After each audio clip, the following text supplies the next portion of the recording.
வாழ்க வையகம், வாழ்க வையகம், வாழ்க வளம். குரு வாழ்க, குருவே வாழ்க. அன்பர்களே, மிக்க மகிழ்ச்சி. இன்று மிக மிக ஒரு உயர்ந்த புனிதமான தினம் என்று சொல்லலாம்.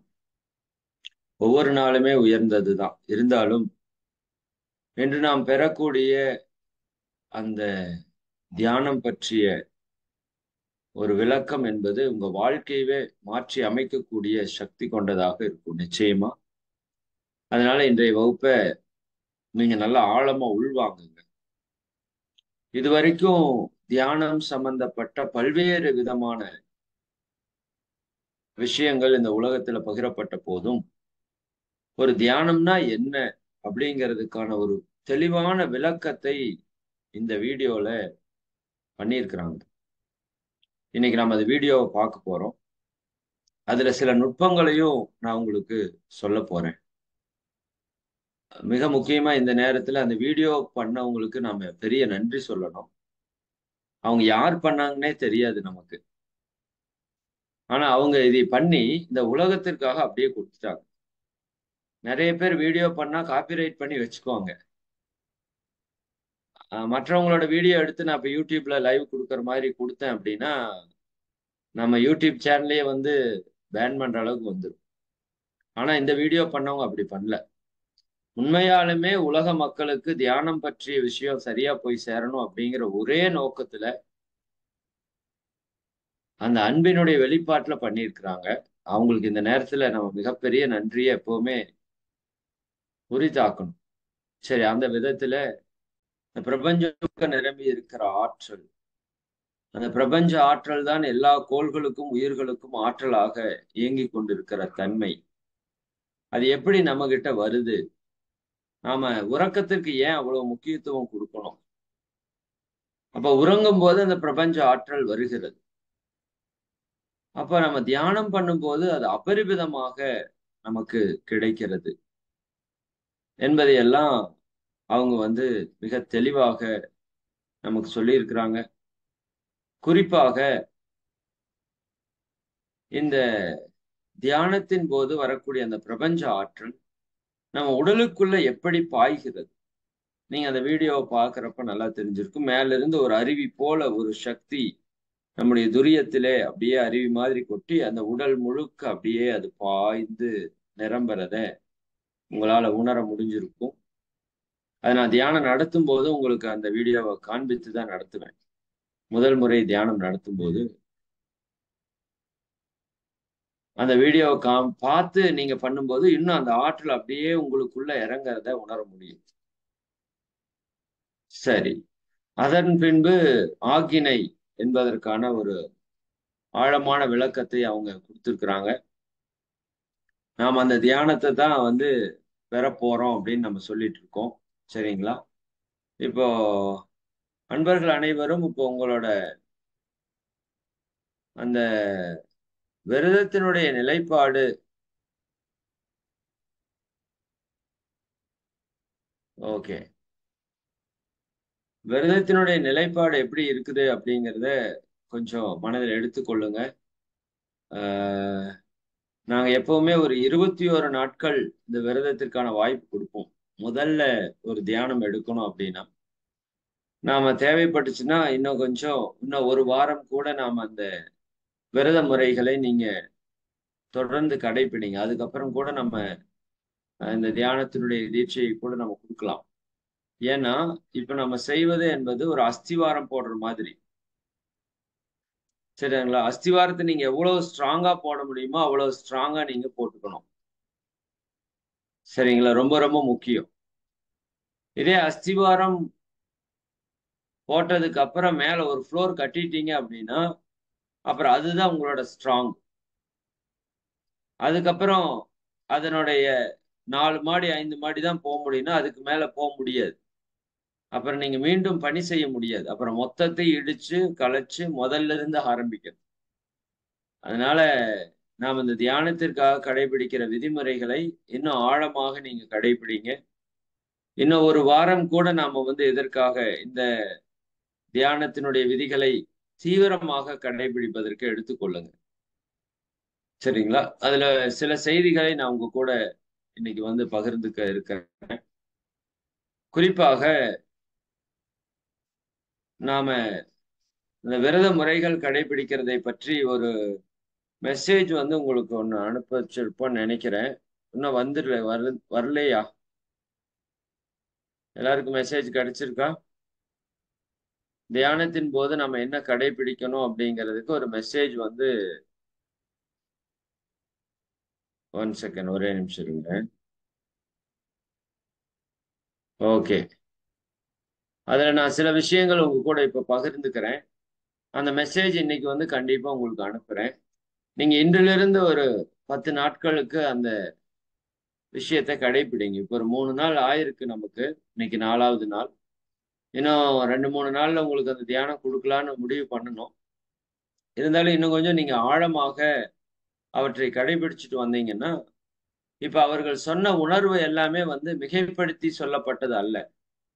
இந்த 3வது கண், நெற்றிக்கண் திறந்துருச்சு அப்படின்னா, இந்த பிரபஞ்சத்துல இருக்கிற எல்லா விஷயங்களையும் உணர்ந்த அளவுக்கு நமக்கு வந்து ஆற்றல் வந்துரும். இது நம்மகிட்ட இருக்கிற ஒரு மிகப்பெரிய சக்தி. நம்ம மனதை பற்றி அதனால தான் நீங்க சாதாரணமா எடை போடாதீங்க. அது என்ன வேணா செய்யும். சரியா? "உண்ணும் உணவு உடல் மட்டும் பாயும், எண்ணும் எண்ணம் எங்கும் பாயும்ன்னு" சொல்லுவாங்க. எங்கும் பாயும். அது அந்த அளவுக்கு ஆற்றல் மிக்க ஒன்று. அது எதை வேணாலும் செய்யக்கூடிய வல்லமை கொண்ட ஒன்று. நம்முடைய மனதிற்கு, நம்முடைய எண்ணங்களுக்கு அவ்வளவு அவ்வளவு ஆற்றல் இருக்கிறது. அதுல இவங்க சொன்னதெல்லாம் ஒரு துளியோண்டு தான் சொல்லியிருக்கிறாங்க. நீங்கள் நினைத்தால் ஒரு மாளிகையை உருவாக்க முடியும்னா உருவாக்கலாம். ஒரு இருக்கிற மாளிகை இல்லாமல் பண்ண முடியும்னா பண்ணலாம். சரிதானுங்களா? ஏதோ ஒரு முனிவர் இன்னொரு உலகத்தையே உருவாக்கினார் அப்படியெல்லாம் நம்ம கேள்விப்பட்டிருக்கோம். அதெல்லாம் நிச்சயமா சாத்தியமான ஒன்றுதான். மனிதனுடைய ஆற்றலுக்கு சாத்தியப்பட்ட ஒன்றுதான். ஏன்னா அவ்வளவு ஆற்றல் நமக்குள்ள இருக்கு. அட்டமா சித்துக்கள் என்று சொல்வாங்க சித்தர்களுடைய வழியில. சரிதானுங்களா? நீங்கள் உங்கள் உருவத்தை மலையளவுக்கு பெரிதாக ஆக்கவும் முடியும். கடுகளவுக்கு சிறிதாக ஆக்கவும் முடியும். சரியா? உங்கள் உடலை இல்லாமல் செய்ய முடியும். எந்த உருவமாகவும் நீங்க எடுக்க முடியும். உடலை லேசானதாக மாற்றிக்கொள்ள முடியும். மிக கடினமானதாக மாற்றிக்கொள்ள முடியும். சரிங்களா? நினைத்த இடத்திலே கூடு விட்டு கூடு பாய முடியும். எல்லா உயிர்களுக்குள்ளே நீங்க உள்ள போய் நுழைந்து உங்களுடைய செயலை செயல்படுத்த முடியும். பிரபஞ்சம் முழுக்க விரிந்து நிற்க முடியும். இப்படி பல்வேறு நுட்பங்கள், பல்வேறு ஆற்றல்கள் நமக்கு வந்து இருக்கு. சரிங்களா? அப்ப அதை நாம வந்து நிச்சயமா நீங்க ஆழமாக புரிந்து கொள்ளுங்க. உங்களுடைய ஆற்றலை பற்றி தான் நாம பேசிட்டு இருக்கிறோம். நம்ம ஒவ்வொருத்தர்கிட்டயும் அந்த ஆற்றல் இருக்கு. இந்த ஆற்றலை யாரெல்லாம் நல்லா நுட்பப்படுத்தி, சக்திப்படுத்தி பயன்படுத்துறாங்களோ, அந்த ஆற்றல் வெளிய வந்து அது வேலை செய்யறதுக்கு ஆரம்பிக்கும்.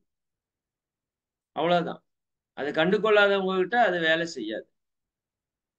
புரியுதா இல்லைங்களா? என்னிடம் இருக்கிற ஆற்றலை நான் எந்த அளவுக்கு பயன்படுத்துறேன் அப்படிங்கிறதுல தான் இதுல விஷயமே இருக்கு.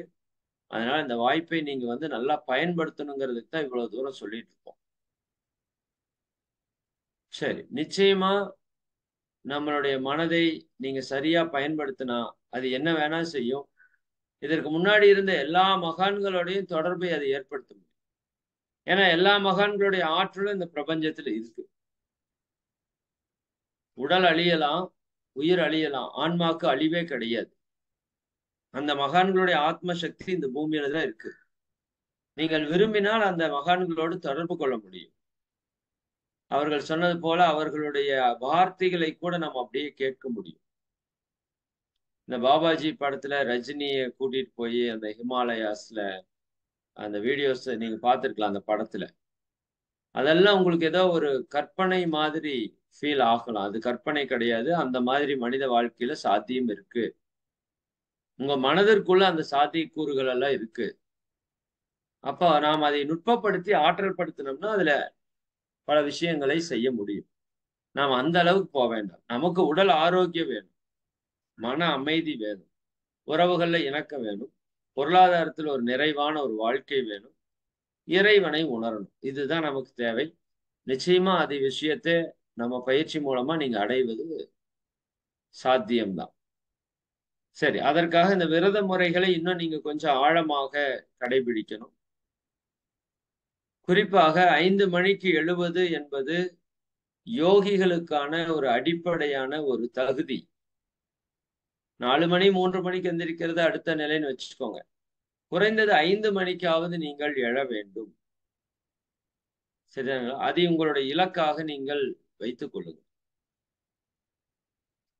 ஏன்னா நம்முடைய வாழ்க்கை இயற்கையோடு ஒன்றி இருக்குது. மனித இனமும் பறவை இனமும் ஒரே மாதிரி இருக்குதுன்னு சொல்லி கண்டுபிடிச்சிருக்காங்க விஞ்ஞானிகள், ஆராய்ச்சியாளர்கள். இப்ப பறவையுடைய வாழ்க்கை முறை மனிதனுடைய வாழ்க்கை முறை ஒரு சேர இணைந்து இருக்குது. இப்ப பறவைகள் எல்லாம் எத்தனை மணிக்கு எந்திரிக்குதுன்னு பாருங்க. இந்த 4 மணியிலிருந்து அது எந்திரிச்சு சத்தம் போடுறதுக்கு ஆரம்பிக்கும். கோழி கூவுற நேரம் அப்படின்னு நம்ம சொல்லுவோம் இல்லையா? சரிதானுங்களா? அப்போ அந்த அதிகாலை வேளையில நாம எழணும். எல்லா பறவைகளும் பாருங்க காலையில 6 மணிக்கு முன்னாடி சூரிய உதயத்துக்கு முன்னாடியே எந்திரிச்சு அப்படியே பறந்து போகும் இரை தேடுவதற்கு. யாரும் அதுக்கு டைம் சொல்லல, அலாரம் வைக்கல. பர்ஃபெக்ட்டா காலையில எந்திரிச்சு எல்லாம் போறக்க ஆரம்பிச்சு. அதுக்கு எங்க உணவு இருக்குதுன்னு தெரியாது. ஆனா அந்த அன்னைக்கான உணவை இயற்கை ஏதோ ஒரு இடத்துல அது கொடுக்குது. காலையிலிருந்து மாலை வரைக்கும் உணவை தேடி உணவை சாப்பிட்டு நல்லா புரிஞ்சுக்கோங்க. இதுல ஒரு ஆழமான தத்துவம் இருக்குது. பறவைக்கு உணவு எங்க இருக்குதுன்னு தெரியாது. ஆனால் அன்னைக்கு இருக்குது. அதுக்கு மட்டும் அதுக்கு நம்பிக்கை இருக்கு. எந்த ஒரு பறவையும் பசியால் பட்டினியால் இறந்ததாக சரித்திரமே கிடையாது. நல்லா புரிஞ்சுக்கணும். காட்டிலே ஒரு எருமை மாட்டு கூட்டம் பட்டினியால் இறந்து விட்டதுன்னு நீங்க கேள்விப்படவே முடியாது. மனுஷங்கிட்ட மட்டும்தான் இருக்கு. அப்ப காலை போய் உணவு இரை தேடி உண்டு மாலை பாருங்க கரெக்டா சூரிய அஸ்தமனம் அப்ப ரிட்டர்ன் வந்துடும். நீங்க அதிகாலையில வானத்துல பாருங்க, அந்தி மாலை நேரத்துல வானத்துல பாருங்க, நூற்றுக்கணக்கான பறவைகள் எந்த பக்கம் போச்சோ அதுக்கு ஆப்போசிட்டா ரிட்டர்ன் வீட்டுக்கு வரும். இப்ப மனித வாழ்க்கை அப்படித்தான் இருக்கணும். நாம சூரிய உதயத்திற்கு முன்பாக எந்திரிச்சு நம்முடைய பணிகளை தொடங்கி சூரிய அஸ்தமனத்தின் போது நிறைவாகி வீட்டுக்கு வந்து, இன்னும் நிறைய அந்த ஆலமரங்கள் எல்லாம் பாத்தீங்கன்னா சில இடங்கள்ல ஆலமரம், அரச மரம், பெரிய பெரிய மரங்கள்ல ஆயிரக்கணக்கான பறவைகள் அப்படியே ஒன்று கூடும். ஒன்று கூடி அது சாயங்காலம் வரைக்கும் காலையில இருந்து தான் பெற்ற அனுபவத்தை தன்னுடைய இணையோட குழந்தைகளோட அப்படியே கீச் கீச் கீச் கீச் கீச் கீச்சுன்னு சத்தம் போட்டுட்டு சந்தோஷம் அப்படியே பகிர்ந்துக்கு ஒரு 1/2 மணி நேரம். நீங்க வாய்ப்பு கிடைச்சா அப்படியெல்லாம் சத்தம் கேட்டா அந்த இடத்துல போய் நின்றுங்க கொஞ்ச நேரம்.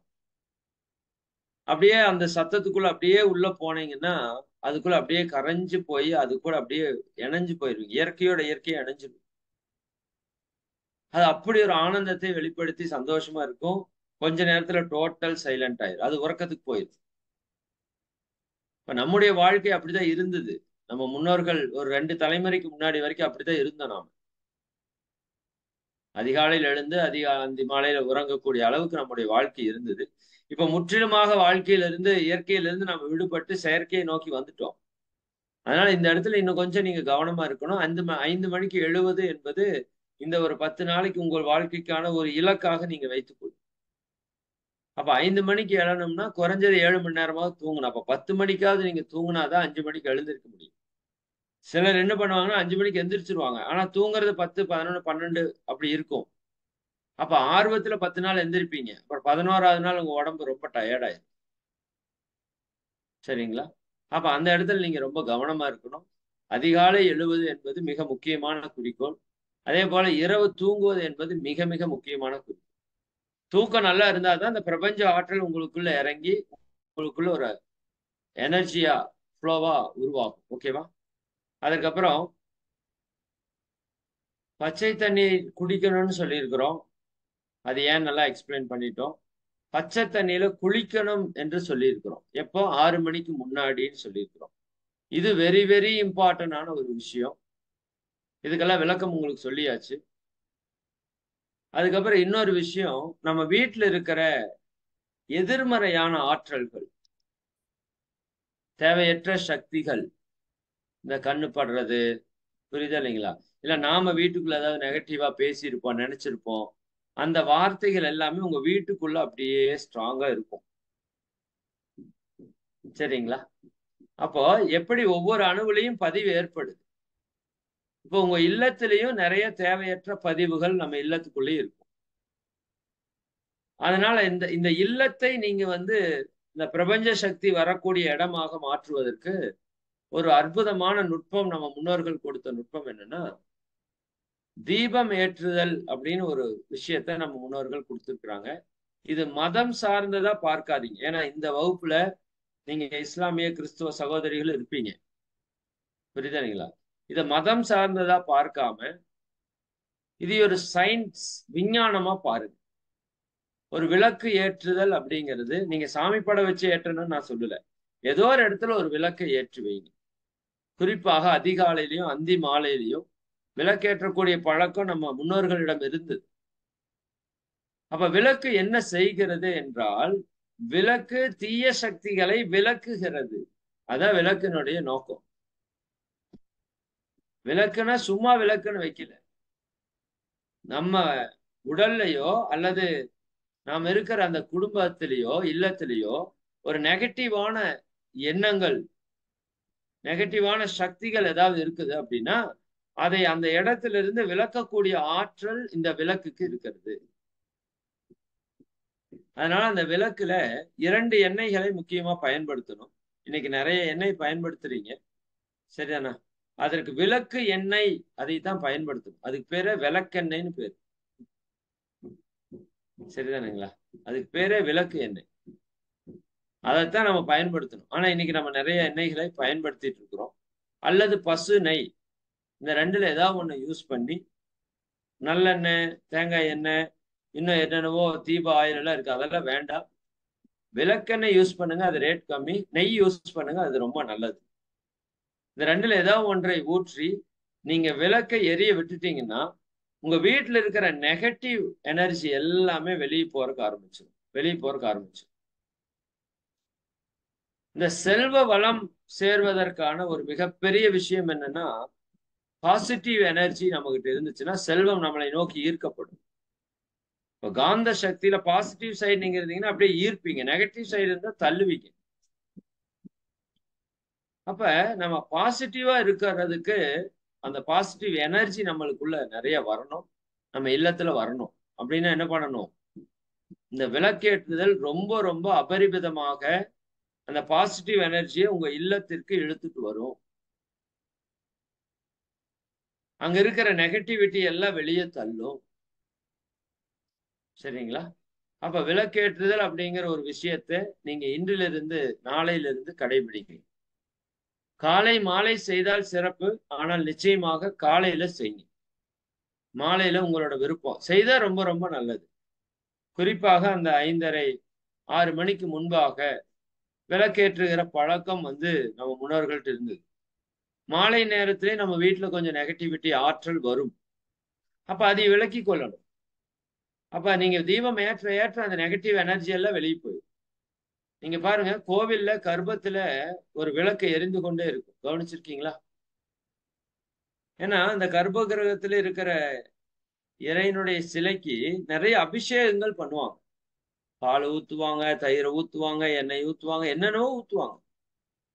அப்படி ஊத்தி அபிஷேகம் பண்ண இடத்துல நீங்க வீட்டுல அப்படி பண்ணீங்கன்னா ஒரே நாள்ல நாத்தம் பிடிச்சு நிக்கவே முடியாது. அந்த அளவுக்கு ஸ்மெல் வரக்க ஆரம்பிச்சு.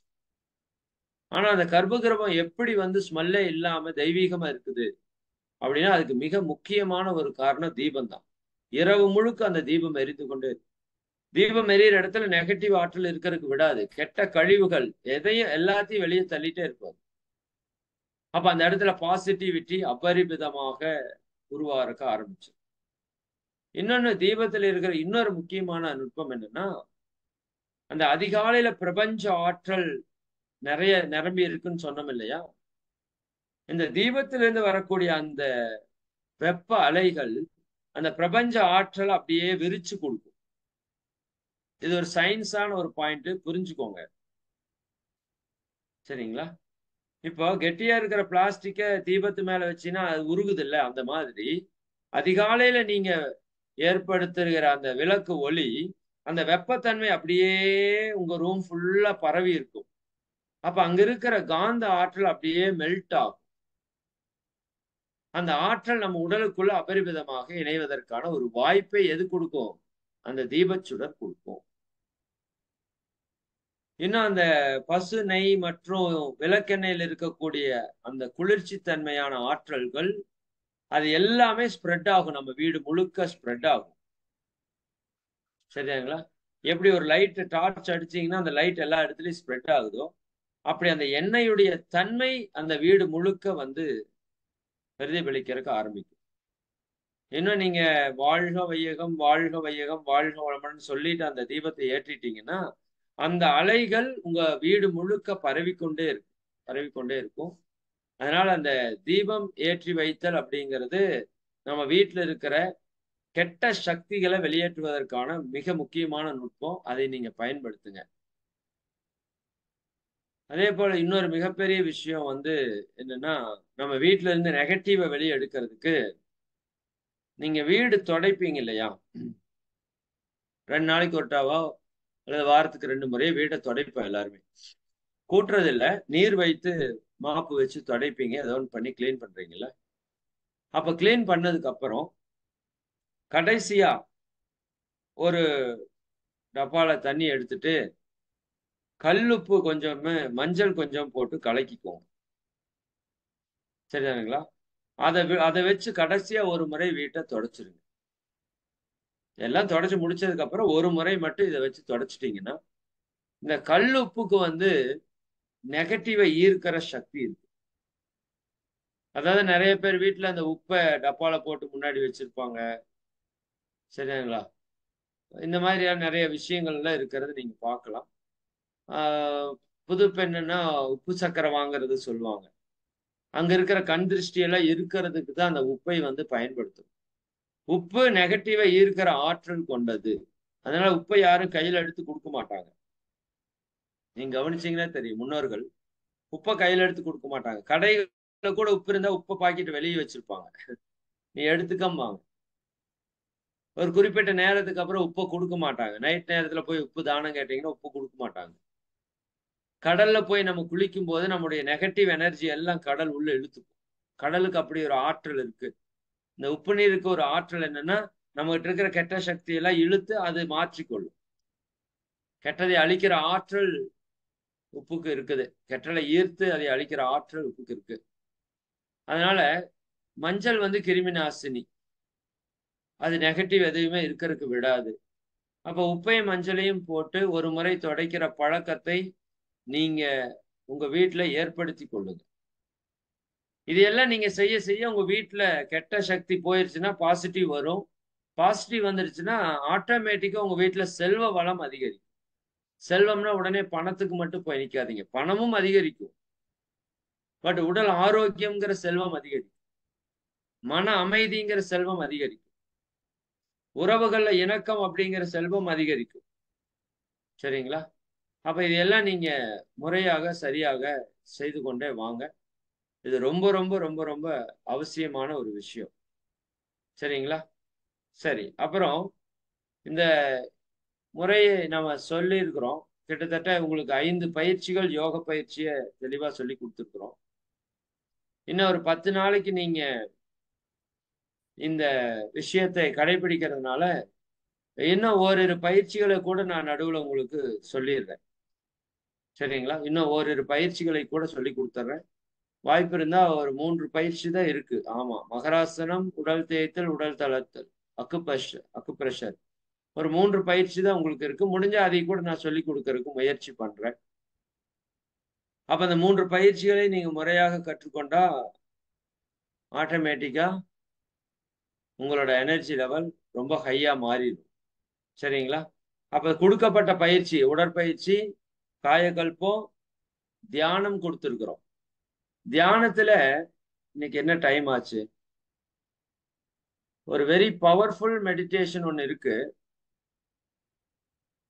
அந்த மெடிடேஷன் குடுத்துட்டோம்னா, அது வந்து உங்களுக்கோட ஆக்கினைக்கு வந்து மிகப்பெரிய சப்போர்ட்டா இருக்கும் அந்த மெடிடேஷன். ஓகே. சரி அடுத்த வகுப்புல நான் அந்த மெடிடேஷன் உங்களுக்கு சொல்லிக் குடுக்குறேன். சரிங்களா? ஏன்னா அடுத்த வகுப்பு மெடிடேஷன் குடுக்குறேன்னு வேற நான் வாக்கு குடுத்துட்டேன். அப்ப குடுக்கலைன்னா அது நல்லா இருக்காது. நம்ம அடுத்த வகுப்புல ஒரு வேற ஒரு மெடிடேஷன் கொடுக்குறோம். ஆக்னை கொடுக்கல. ஆக்னைக்கு உங்களை இன்னும் அதிகபட்சமாக தயார்படுத்துவதற்கு, அந்த பிரபஞ்ச ஆற்றலை ஆட்டோமேட்டிக்கா உங்ககிட்ட ஈர்ப்பதற்கு ஒரு தியானம் இருக்கு. அந்த தியானத்தை பின்னாடிதான் கொடுக்கணும். இருந்தாலும் நான் முன்னாடியே அதை கொடுத்துட்றேன். சரி சரி, கொடுத்துருவோம். தப்பில்லை, செய்யலாம். யாரு வேணா செய்யலாம் அந்த தியானத்தை. But very powerful meditation. அந்த தியானத்தை நான் உங்களுக்கு அதுக்கு அடுத்த வகுப்புல, வரக்கூடிய அடுத்த வகுப்புல உங்களுக்கு அந்த தியானத்தை சொல்லி கொடுத்துட்றேன். அந்த தியானத்தை தொடர்ந்து நீங்க ஒரு வாரம் 10 நாளைக்கு அதை செய்துட்டு வாங்க. அது இன்னும் உங்களுடைய அந்த தியானம், ஆக்னை அப்படிங்கிறது ரொம்ப ரொம்ப இம்பார்ட்டன்ட். அந்த தியானம் கொடுப்பதற்கு உங்களுக்கு இந்த தியானம் வந்து ரொம்ப சப்போர்ட்டா இருக்கும். அப்ப அந்த தியானத்தை தொடர்ந்து டெய்லியும் செஞ்சுட்டு வரணும். தியானத்தை ஒரு நாளைக்கு 2 வேளை செய்யணும்னு சொல்லியிருக்கிறோம். தியானம் ஆரம்பிக்கிறப்ப உங்களுக்கு சொன்னோம். ஒரு நாளைக்கு தியானம் 2 வேளை செய்யணும். உடற்பயிற்சி 1 முறை செய்யணும். காயகல்பம் குறைஞ்சது 10 டைம் செய்யணும். அதை பற்றி எல்லாம் விளக்கம் உங்களுக்கு தெளிவா கொடுத்துருக்குறோம். சரிதானுங்களா? அதற்கப்புறம் இரவு நேரத்திலே தற்சோதனை செய்யணும். இந்த ஒரு வாரம் 10 நாளைக்கு. சரிங்களா? தற்சோதனைனா என்ன? இப்ப நான் சொன்னதெல்லாம் சரியா பண்ணிட்டோமா அப்படின்னு நீங்க செக் பண்ணிக்கணும் உங்களை நீங்களே. ஒரு நோட்ல எழுதி வச்சுக்கோங்க. சரிங்களா? ஒரு நோட் எடுத்து சைட்ல இன்னைக்கு என்னென்ன பண்ணணும்? உடற்பயிற்சி பண்ணணும், காயகல்பம் பண்ணணும், தியானம் பண்ணணும், உணவு அளவு முறையோடு இருக்கணும், உறக்கம் அளவு முறையோடு இருக்கணும். இதெல்லாம் நீங்க நோட் பண்ணிட்டு இதெல்லாம் இருக்கிறீங்களான்னு செக் பண்ணணும். தன்னைத்தானே சோதனைக்கு உட்படுத்துகிறோம். சோதனை சாவடின்னு வச்சிருக்காங்கல்ல, செக் பண்றாங்கல்ல போலீஸ்காரங்க. நீங்க இது வச்சிருக்கீங்களா, அது வச்சிருக்கீங்களா, அப்படி எல்லாம். சரிங்களா? அது மாதிரி நம்மை நாமே சோதிக்கணும். நாம எல்லாத்தையும் சரியா தான் பண்ணிட்டு இருக்கோமா அப்படிங்கிறத நீங்க சோதித்து கொள்ளணும். குறிப்பாக 5 அளவு முறை நான் உங்களுக்கு ஆழமா சொல்லியிருக்கிறேன். உணவை பற்றி நிறைய பேசியிருக்கிறோம். நீரை பற்றி பேசியிருக்கிறோம். உழைப்பை பற்றி பேசியிருக்கிறோம். உறக்கத்தை பற்றி பேசியிருக்கிறோம். பாலுணர்வை பற்றி பேசியிருக்கிறோம். எண்ணங்களை பற்றி ஓரளவுக்கு சொல்லியிருக்கிறோம். இந்த 5லயும் அளவு முறை கடைபிடிக்க வேண்டும். சரிங்களா? எப்பவுமே நல்ல எண்ணமா இருக்கணும். மற்ற 4 விஷயத்துல அளவோடு முறையோடு நாம செயல்படணும். அதை மீறி மாறி செயல்பட வேண்டாம். முயற்சி தான், எல்லாமே முயற்சி தான். முடிஞ்சதுன்னா மிக முக்கியமாக இதை ட்ரை பண்ணுங்க. கட்டாயப்படுத்தல.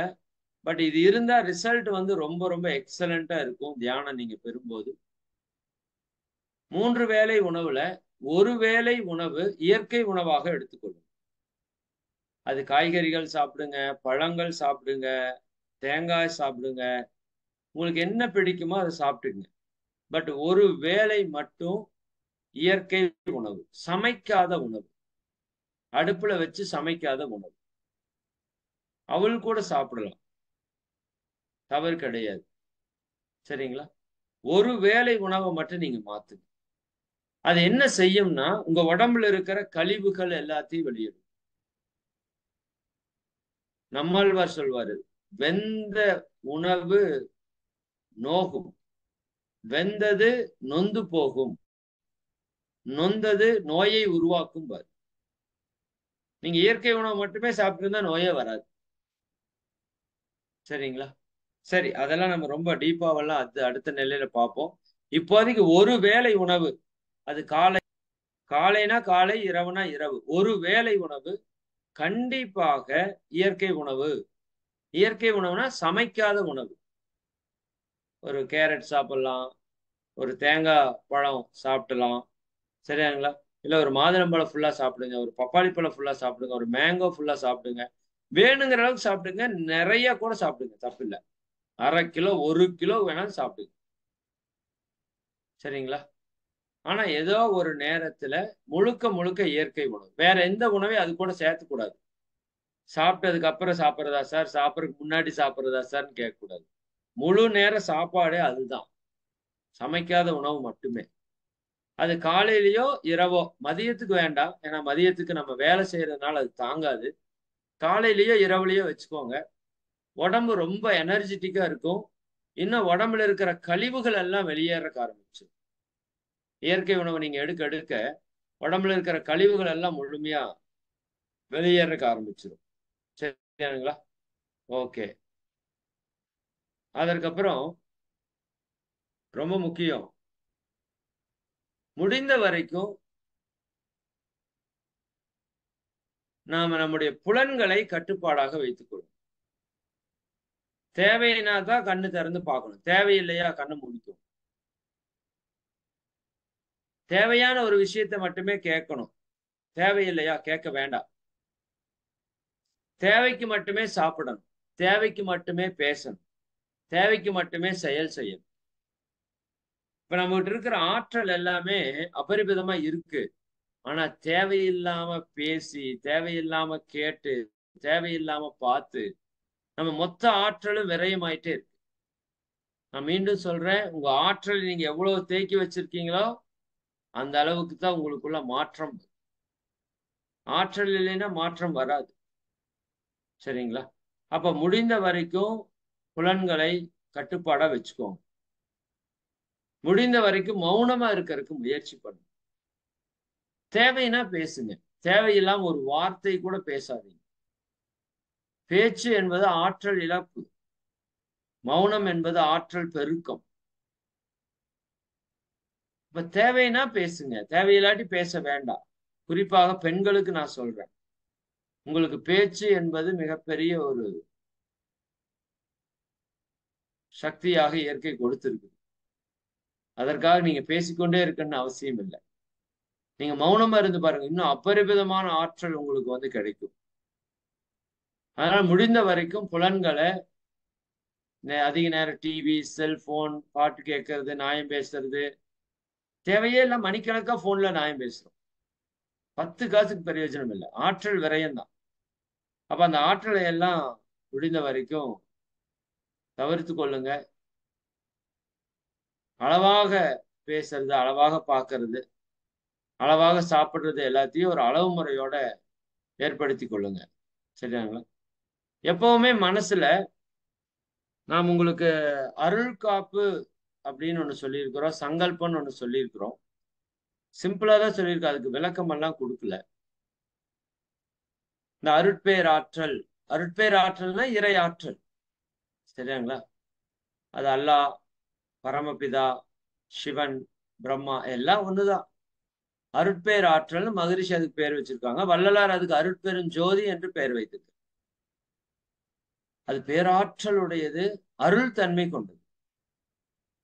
அப்ப அந்த அருட்பேராற்றல் நமக்கு இரவும் பகலும், இரவு நேரத்திலையும் பகல் நேரத்திலையும் எல்லா நேரங்களிலும் எல்லா இடங்களிலும் எல்லா தொழில்களிலும் உறுதுணையாகவும் பாதுகாப்பாகவும் வழிநடத்துவதாகவும் அமையுமாக. இதுதான் அருள் காப்பு. சரிங்களா? இந்த அருள் காப்பு உங்களுக்கு போட்டோவா அனுப்புறோம். நீங்க சும்மா இருக்கிற நேரத்துல இது உங்க மனசுல சொல்லிட்டே இருக்கு. 3 விஷயம் சொல்லலாம் உங்க மனசுல. ஒண்ணு அருள் காப்பு சொல்லிட்டே இருக்கலாம். இல்லாட்டி சங்கல்பம்னு ஒண்ணு இருக்கு. அருட்பேராற்றல் கருணையினால், அந்த இறைவனுடைய ஆற்றலினுடைய கருணையினால் உடல் நலம், நீலாயுள், நிறை செல்வம், உயர் புகழ், மெய்ஞானம் நோக்கி வாழ்வேன். உடல் நலத்தோடு இருக்கிறோம், நீண்ட ஆயுளோடு இருக்கோம்னு சொல்றோம்ல, அது பேர் சங்கல்பம்னு பேர். இந்த ரெண்டையும் எந்த அளவுக்கு திரும்ப திரும்ப சொல்றீங்களோ அந்த அளவுக்கு அதுக்கு ஆற்றல் வந்து அதிகமாயிட்டே இருக்கு. சார் இதுல என்னன்னு புரியல சார் அப்படின்னா, ரொம்ப சிம்பிளான ஒண்ணு சொல்றேன். இது உங்களுக்கு ஈஸி தான். எப்பவுமே இந்த உலகத்தை நினைச்சு வாழ்க வையகம், வாழ்க வையகம், வாழ்க வளம்னு சொல்லிட்டே இருக்கு. போதும் போதும். ஏதாவது ஒரு நல்ல விஷயத்த உங்க மனதில் நினைச்சிட்டே இருக்கு. புரியுதா இல்லைங்க? நீ எதை நினைக்கிறாயோ அதுவாகவே ஆகிறாய். அப்ப நல்லது நினைக்க நினைக்க, அதுவும் குறிப்பாக உலகத்துல இருக்கிற எல்லா உயிர்களும் நல்லா இருக்குன்னு நீங்க நினைச்சா, இறைவன் உங்களை எப்படி வச்சுக்குவான்? சூப்பரா வச்சுக்குவான். இல்லையா? அப்ப நீங்க ஓய்வா இருக்கிறப்ப அருள் காப்பு சொல்லிட்டு இருங்க, சங்கல்பம் சொல்லுங்க. இல்லாட்டி இந்த உலக நல வேள்வி என்று சொல்லக்கூடிய இந்த வாழ்க வையகம், வாழ்க வையகம், வாழ்க வளமுடன் சொல்லிட்டே இருக்கு. பார்க்கிற நபர்களை எல்லாம் நினைத்து வாழ்க வளமுடன் சொல்லுங்க. பார்க்கிற பொருட்களை எல்லாம் நினைத்து வாழ்க வளமுடன் சொல்லுங்க. உங்க உடலுக்குள் இருக்கிற உறுப்புகள், உங்களுடைய உறவுகள் எல்லாத்துக்கும் வாழ்க வளமுடன் சொல்லுங்க. புரியுதா? அப்ப இந்த வாழ்க வையகம், வாழ்க வையகம், வாழ்க வளமுடன் என்ற மகா மந்திரத்தை நீங்க ஓய்வா இருக்கும் போதெல்லாம் சொல்லிட்டே இருக்கு. அல்லது சங்கல்பம் அல்லது அருள் காப்பு. சரிங்களா? அப்ப நல்ல விஷயத்த நம்ம மனதுல ஓட விட்டுக் கொண்டே இருக்கணும். ஏன்னா, நல்லது இல்லைன்னா கெட்டது உள்ள வந்து பூந்துரும்ன்னு சொல்லுவாங்க. எம்ப்டி மைண்ட் இஸ் டெவில்ஸ் வொர்க்ஷாப்ன்னு சொல்லுவாங்க இல்லையா? அது மாதிரி. சரிதானுங்களா? சும்மா மனச வச்சிருந்தீங்கன்னா, அது பிசாசுகளினுடைய வேலை செய்யற இடமாக மாறி, நம்ம மனதுல தேவையற்ற எண்ணங்கள் உதித்துக் கொண்டு, அது வளர்ந்து கொண்டு இருக்கும். இப்ப நல்ல எண்ணங்களை நாம விரும்பி என்ன பண்ணணும்? நம்ம மனதுல ஓட விட்டுக் கொண்டே இருக்க வேண்டும். நல்ல எண்ணங்கள் எப்பொழுதும். நான் நல்லா இருக்கிறேன். என் குழந்தைங்க நல்லா இருக்கிறாங்க. எனக்கு தொழில் நல்லா இருக்கு. என் குடும்ப உறவுகள் நல்லா இருக்கு. சும்மா நினைங்க. அவ்வளவுதான். நீங்க நினைக்கிறதுக்கு மிகப்பெரிய ஆற்றல் இருக்குது. அப்ப இவற்றை நீங்க என்ன பண்ணணும்? இந்த ஒரு 10 நாள் அல்லது ஒரு 15 நாளைக்கு நீங்க ஃபாலோ பண்ணிட்டு வாங்க. சரிங்களா? அதுக்கப்புறம் நம்ம அந்த தியானத்த குடுக்கறதுக்கு ஏற்பாடு செய்வோம். ஆனா நாளைக்கு அடுத்த வகுப்புல உங்களுக்கு வந்து ஒரு பவர்ஃபுல்லான மெடிடேஷன் குடுக்குறோம். அதுல மாற்று கருத்து இல்ல. இந்த ஆக்கினை என்று சொல்லக்கூடிய நெற்றிக்கண் திறக்கிற திறப்ப நீங்க வந்து இன்னொரு 1 வாரம் 10 நாளைக்கு அப்புறம் நம்ம அதை பெறுவோம். அதுவரைக்கும் இப்ப சொன்ன விஷயங்கள நீங்க கொஞ்சம் தீவிரமா கடைபிடிச்சுட்டு வரணும். ஓகேங்களா? ரொம்ப ரொம்ப முக்கியம். இந்த நுட்பங்கள் வந்து நீங்க எந்த அளவுக்கு கடைபிடிக்கிறீங்களோ, அந்த அளவுக்கு உங்களுக்கு அந்த தியானத்தில உயர்ந்த நிலைய நீங்க வந்து பெற முடியும். நான் அடுத்த வகுப்புல பஞ்சபூத சக்திகள், நவகோள்கள்ல இருந்து வரக்கூடிய சக்திகளை எப்படி நம்மளோட ஈற்றுக்கொள்ள முடியும்? அப்படிங்கிறதுக்கான ஒரு தியான மகரிஷி குடுத்திருக்கிறாங்க. அடுத்த வகுப்புல வந்த உடனே ஒரு 1/2 மணி நேரம் அந்த தியானத்தை பற்றிய விளக்கம் குடுத்துட்டு 1/2 மணி நேரம் இல்ல, 1 மணி நேரம் அதுக்கு தியான விளக்கம் குடுக்கணும். அதுக்கப்புறம் 1/2 மணி நேரம் அந்த தியானம் எப்படிங்கிறத நம்ம வந்து பண்ணிருவோம். சரிங்களா? அதுக்கப்புறம் அந்த வீடியோவையும், ஆடியோ உங்களுக்கு அனுப்பிச்சு விடுறேன். நீங்க ஃப்ரீயா இருக்கிறப்போவெல்லாம் காலை, மாலையில அந்த தியானத்த பண்ணிட்டே வாங்க. ஏன்னா, இந்த பஞ்சபூதங்களும், நவக்கோள்களும் தான் இந்த பிரபஞ்சம் முழுக்க நிரம்பி இருக்குது. பஞ்சபூதம் தான் எல்லாமா ஆயிருக்கு. பஞ்சபூதம் தான் நீங்க, நானு, எல்லா உயிர்கள், இந்த கோள்கள், நட்சத்திரங்கள் எல்லாம் பஞ்சபூதம் தான். அத தவிர வேற ஒண்ணுமே இல்ல. அப்ப பஞ்சபூத சக்திகளை நம் வசப்படுத்தக்கூடிய அந்த தியானம், நம்ம வாழ்க்கையில இருக்கிற எல்லா பிரச்சனைகளையும் சரி செய்யக்கூடிய ஒரு தியானம். அதேபோல நவக்கோள்களுக்கு அபரிவிதமான ஆற்றல் இருக்கிறது. அப்ப அந்த நவக்கோள்கள்ல இருந்து வரக்கூடிய ஆற்றலை நாம் பெறுவதற்கு அந்த தியானம் வந்து நமக்கு ரொம்ப ரொம்ப சப்போர்ட் பண்ணும். அப்ப இந்த பஞ்சபூத நவகிரக தியானத்தை ஒரே நிமிஷம்.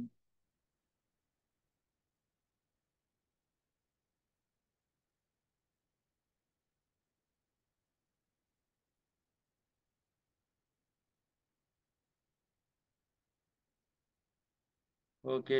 என்ன?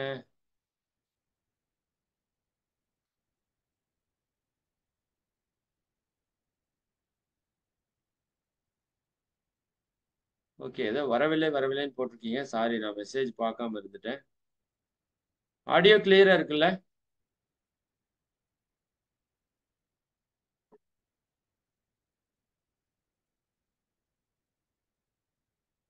ஓகே. சரி, சரி. நன்றி, நன்றி, நன்றி. மிக்க நன்றி. சரி. அப்ப இந்த அளவுக்கு நாம இந்த வகுப்பை நாம வந்து நிறைவு செய்றோம். இந்த காணொளிய உங்களுக்கு அனுப்புறோம். இன்னைக்கு ரொம்ப ரொம்ப இம்பார்ட்டன்ட் வந்து இந்த காணொளி தான். இந்த காணொளியில நெறைய விஷயங்கள் இருக்கு. நீங்க ஒண்ணுக்கு பலமுறை இதை பார்த்துட்டே வாங்க. சரிங்களா? அதுல ஒரே ஒரு விஷயம் மட்டும் பதிவு பண்ணியிருப்பாங்க. இந்த ஆக்கினை உணர்வு வர்றப்ப உங்களுக்கு அந்த இடத்துல ஒரு அழுத்தமா, எரிச்சல் ஏதாவது இருக்குங்கிறத. அழுத்த உணர்வு இருக்கும், எரிச்சல் இருக்காது. அதேபோல அந்த பிரபஞ்ச சக்தி உங்களுக்குள்ள பாயும்போது, உங்க உடல்ல கொஞ்சம் வலிகள் எல்லாம் வரும்ன்னு சொல்லுவாங்க. இது வந்து சாதாரணமா வந்து தியானம் பண்றவங்களுக்கு. அதாவது உடல் பயிற்சி எதுவும் பண்ணாம தியானம் பண்றவங்களுக்கு அது வரும். நாம ஆல்ரெடி உடற்பயிற்சி பண்ணக்கூடிய நபர்களா இருக்கிறதுனால, நமக்கு அந்த உடல்ல வலிகள் எல்லாம் எதுவும் வராது. அபரிவிதமா அந்த காந்த ஆற்றல் உள்ள இறங்கும். அத உங்களால நல்லா ஃபீல் பண்ண முடியும். சரியாங்களா? அதேபோல இவங்க வந்து சுவாச தியானத்தை வந்து ஃபோக்கஸ் பண்ணியிருக்கிறாங்க. கரெக்ட்டு தான். இந்த சுவாச தியானம் கடைசி எங்க போய் நிக்குதுன்னா, ஆக்கினை என்ற இடத்துல நிக்குது. இது வந்து உயிர் தியானம். சுவாச தியானம் அடுத்த நிலைக்கு எங்க போகுது? உயிர் தியானத்துக்கு போகுது. நாம வந்து அடுத்த லெவல்ல உங்களுக்கு உயிர் தியானத்தையே வந்து டைரக்ட்டா குடுக்க போறோம். அதுக்கு இவ்வளவு தூரம் உங்கள பிரிப்பேர் பண்ண வேண்டியதா இருக்கு. சரிங்களா? அந்த உயிர் தியானத்தை பெறுவது என்பது மிகப்பெரிய விஷயம் நம்ம லைஃப்ல. அத வந்து குரு மகான்கள் உங்களுக்கு அந்த ஆற்றலை கொடுத்து, அந்த ஆக்னா சக்கரத்த ஓப்பன் பண்ணி விடுவாங்க. நார்மலா இந்த தியானம் பண்ணணும்னா, பல ஆண்டுகள் வந்து தியானம் பண்ணணும். நீங்க இந்த வீடியோல ஒரு இடத்துல பார்க்கலாம். அப்படியே உடம்புல ஒவ்வொரு சக்கராவா அப்படியே மேல ஏறி வர்றது அந்த எனர்ஜி. இந்த வீடியோவோட கடைசியில பார்த்தீங்கன்னா தெரியும். நீங்க அதை பார்த்திருக்கலாம். அந்த ஆக்னேய சக்கரம் முழுமையான வளர்ச்சி பெறும்னு சொல்லுவாங்க. அப்ப அது மூலாதாரம், சுவாதிஷ்டானம், மணிப்பூரகம், அநாகத, விசுக்தி, ஆக்னேய துரியம் என்று அந்த எல்லா சக்கரத்துகளும் அந்த எனர்ஜி ஏறி வரணும். அப்படி நம்ம செய்யணும் அப்படின்னா, முற்காலத்துல 12 ஆண்டுகள் காட்டுல போய் கடும் தவம் செய்யணும். இந்த ஆர்கானிக் எனர்ஜி வரணும்னா. இப்ப நீங்க சும்மா சுவாசத்த கவனிச்சாலே உடனே எல்லாம் வந்துராது. நீண்ட நாள் நீங்க அதற்கு பிராக்டிஸ் பண்ணணும். முதல்ல எண்ணங்கள்ல இருந்து விடுபடணும். அப்புறம் எண்ணங்கள் ஒருநிலைப்படணும். புரியுதா? இப்படி பல்வேறு நிலைகள்ல நீங்க அதுல பயிற்சி பண்ணணும். ஆனா மகரிஷி அவங்க அதை ரொம்ப ஷார்ட்கட் பண்ணி சரிதானுங்களா? ஒரு மலைய சுத்தி வர்ற பாதைய மலைக்கு நடுவுல ஓட்ட போட்டு அந்த பக்கம் போனா எப்படி ஈஸியா போ முடியுமோ, அந்த மாதிரி மிகப்பெரிய ஒரு பாதைய மகரிஷி அவங்க மிக எளிமையா நமக்கு வந்து அந்த தியானத்துல சொல்லிக் குடுத்துட்டாங்க. அதனால அந்த தியானத்துக்கு நீங்க கொஞ்சம் காத்திருங்க. இந்த விரத முறைகள இன்னும் சின்சியரா எவ்வளவு கடைபிடிக்க முடியுமோ, காலையில குளிக்கிறது, மாலையில குளிக்கிறது, நல்லதையே நினைக்கிறது, நல்லதையே சொல்றது, நல்லதையே செய்யறது, இன்னும் எல்லாரையும் இறைவனாக பார்ப்பது. இந்த ஐயப்ப சாமிக்கு மாலை போட்டா எல்லாரையும் சாமி சாமின்னு சொல்லுவாங்க. பார்த்துருக்கீங்களா? வாங்க சாமி, உட்காருங்க சாமி. மத்தவங்களும் இவர சாமின்னு சொல்லுவாங்க. மாலை போட்டவரு எல்லாரையும் சாமின்னு சொல்லுவார். அப்ப அவங்க எல்லாரையும் என்னவா பார்க்குறாங்க? ஐயப்பனா பார்க்குறாங்க. சரி, 5 புலன்களுக்கும் அப்பன் ஐயப்பன், இறைவன் சொல்றோம். சரியா? சாமி என்பது சாவை மிஞ்சியது என்று பொருள். சாமி அப்படிங்கிறது சாவை மிஞ்சியது. அப்ப இறப்பு அற்றது. சரிதாங்களா? அதுதான் சாமி. அதுதான் நீங்களா நானாக இருக்கிறான்னு புரிஞ்சுட்டு தான் நமக்கு பேரே வந்து பெரிய சாமி, சின்ன சாமி, கருப்பு சாமி, முத்துசாமி, வெள்ளச்சாமி. ஏன் அப்படி பேர் வச்சாங்க? சரிதானுங்களா? நாமளும் அந்த இறை ஆற்றல் தான். அப்படிங்கறத உணர்த்துறதுக்கு தான் அந்த பேர் வச்சாங்க. நமக்கு புரியல. சரி பார்ப்போம். சரி, அந்த விதத்துல அந்த அ விஷயம் என்னன்னா, நம்ம எல்லாரையும் சாமியா பார்க்கிறது அப்படிங்கிற ஒரு பண்பு நமக்குள்ள வரணும். எல்லாரையும் உயிருள்ள மனிதர்களை மட்டுமல்ல, உயிரற்ற பொருட்களை கூட நம்ம எப்படி பார்க்கறதுக்கு ஆரம்பிக்கணும்? ஒரு இறை தன்மையில பார்க்கணும். ஏன்னா இறைவன் தான் எல்லாமா வந்திருக்கிறான் அப்படின்னா, கிருஷ்ணர் சொல்லுவாரு பகவத்கீதையில, எவன் ஒருவன் எல்லா பொருட்களிலும் என்னை காண வல்லவனோ, அவனை விட்டு நான் விலகுவதில்லை. என்னை விட்டும் அவன் விலகுவதில்லை. இந்த வார்த்தை ரொம்ப முக்கியம். எவன் ஒருவன் எல்லா பொருட்களிலும் என்னை காண வல்லவனோ. அப்ப இறைவன் எங்க இருக்கிறார்? எல்லா தூண்லயும் இருக்கிறான், துரும்புலயும் இருக்கிறான். அப்ப எல்லாமே இருக்கிறது யார்? இறைவன் தானே. அப்ப எல்லா பொருட்களையும் இறைவனாக பார்க்கக்கூடிய தன்மை நமக்கு வரணும். அதான் மாலை போடுறப்ப எல்லாரையும் சாமி சாமின்னு கூப்பிடுற பழக்கம். இப்படி மத்த தத்துவங்களும் இருக்கும். இஸ்லாத்திலயும் இருக்கலாம், பௌத்தத்தில் இருக்கலாம், அண்டு கிறிஸ்டியானிட்டியில இருக்கலாம். அதெல்லாம் எனக்கு தெரியாது. அதனால நான் உங்களுக்கு சொல்லல. பட் அதுக்குள்ள ஆழமா போனீங்கன்னா அந்த மகான்கள் இதைத்தான் சொல்லி வச்சிருப்பாங்க.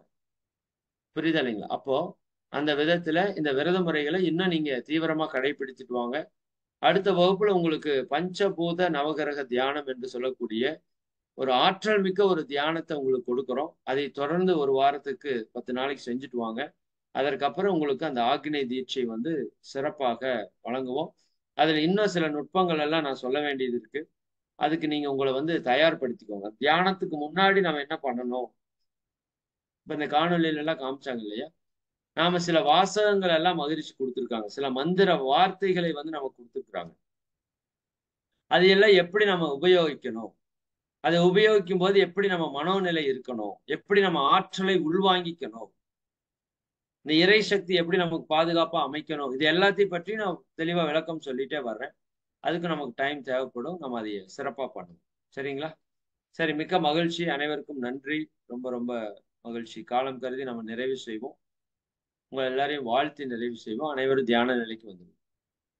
நீங்களும் உங்கள் அன்பு குடும்ப உறுப்பினர்கள் அனைவரும் எல்லாம் வல்ல அருட்பேராற்றலுடைய கருணையினால் உடல் நலம், நீளாயுள், நிறை செல்வம், உயர் புகழ், மெய்ஞானம் ஓங்கி இறை உணர்வு, அறநெறி, கல்வி, தனம், தானியம், இளமை, வலிவு, துணிவு, நன்மக்கட்பேறு அறிவிலுயர்ந்தோர் நட்பு, அன்புடைமை, அகத்தவம், அழகு, புகழ், மனித மதிப்புணர்ந்து ஒழுகும் பண்பு, பொறுமை எனும் பேறு 16 பெற்று பெருவாழ்வு வாழ்க.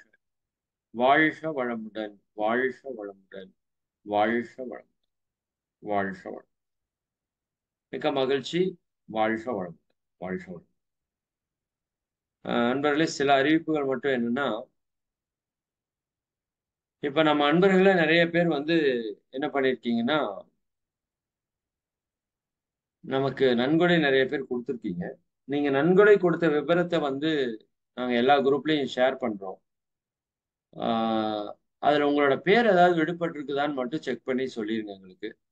சரிங்களா? அதுல ஒரு கான்டாக்ட் நம்பர் குடுத்துருப்போம். அதாவது நன்கொடைனா, இந்த அறங்காவலர்களுக்காக நன்கொடை குடுத்தவங்க, கர்மயோக காப்பாளருக்காக நன்கொடை குடுத்தவங்க, மற்ற ரெகுலரா கொஞ்சம் கொஞ்சம் அமௌண்ட் குடுக்குறவங்களோட பெயர் பட்டியல் வராது குரூப்ல. ஏன்னா, அது ஒரு நீண்ட பட்டியலா இருக்கும். ஏன்னா, அது ரூ. 50 ரூ. 100லேருந்து நெறைய பட்டியல் இருக்கும். பட் அந்த கர்மயோக காப்பாளர்ன்னு அப்படின்னு சொல்ற அந்த ரூ. 5000 குடுத்தவங்களுக்கும், அறங்காவலரா இணைந்த ரூ. 50,000 குடுத்தவங்க, அல்லது கொஞ்சம் கொஞ்சமா குடுக்குறவங்களுக்கும் ஒரு பெயர் பட்டியல் தயார் பண்ணியிருக்கோம். அத வந்து இன்னைக்கு எல்லா குரூப்லயும் நாங்க ஷேர் பண்றோம். அதில நீங்க யாராவது கொடுத்திருந்து உங்க பேர் விடுபட்டிருந்ததுன்னா, நீங்க அதில ஒரு கான்டாக்ட் நம்பர் குடுப்போம். அவங்கள்ட்ட கூப்பிட்டு இன்ஃபார்ம் பண்ணீங்கன்னா ஆட் பண்ணிக்குவோம். ஏன்னா நம்ம அறக்கட்டளை மையத்தில, ஆனந்த யோக நிலையத்தில இவங்க எல்லாருக்குமான ஒரு பெயர் பலகை அங்க வைக்கணும்னு நெனைக்கிறோம். ஏன்னா, அவங்களுக்கு ஒரு நன்றி உணர்வாக அது செய்யணும். ஏன்னா, அந்த கட்டடம் உருவானதே நம்ம எல்லாருடைய ஒத்துழைப்பால தான் உருவாயிருக்கு. அப்ப உங்களுக்கு ஒரு அங்க பெயர் பலகை அங்க இருக்கணும்ங்கிறது என்னோட விருப்பம். அதனால அந்த இடத்துல உங்க டீட்டெயில்ஸ் வந்து யாருதும் மிஸ் ஆயிறக்கூடாது அப்படிங்கிறதுனால நம்ம இந்த விஷயத்த எடுத்திருக்கிறோம். வாய்ப்பு இருக்கிறவங்க நீங்க இதை பார்த்துட்டு, ஏதாவது மிஸ் ஆயிருந்துச்சுன்னா நீங்க சொல்லி அதை மாற்றிக்கொள்ளுங்க. மகிழ்ச்சி. அனைவருக்கும் நன்றி. வாழ்க வளமுடன். நம்ம நிறைவு பண்ணிக்கலாமா?